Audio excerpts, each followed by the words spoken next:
जे इंजिनियर आहेत, इंजिनियर करता कॉलेजेस आहेत, डॉक्टर्स आहेत त्यांच्याकरता मेडिकल कॉलेजेस आहेत. पण लेखकाकरता असं काही नाही आहे आपल्या ह्याच्यामध्ये, सर्व भारतामध्ये नाही आहे लेखक निर्माण करायचं. आणि ते आहे मौजेचं प्रकाशन. त्यात राम पटवर्धन आणि सिरपू भागवत हे संपादक आहेत. आणि तिथून त्यांनी ती एक संस्थाच आहे, त्यांनी लेखकाची शाळा चालवली आहे, त्यांनी निर्माण केलेले आहेत लेखक. आणि त्या ह्याच्यातून मी हे झालोय, बाहेर पडलो. त्यांनी तुम्हाला काही नेमकं असं सुचवलं, सांगितलं का? ते म्हणाले, I cannot teach you writing but you can learn.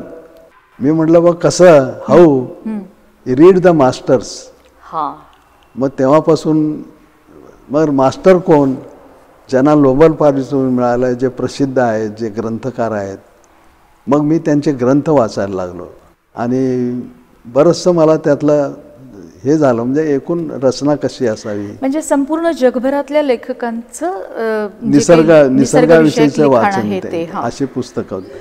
त्यात बहुतेक चायनीज होते, जपानीज होते, हे आपल्या भारताशी जरा संलग्न होतं. म्हणजे साधारण त्यांची संस्कृती आपली संस्कृती बरोबर सारखी आहे ती.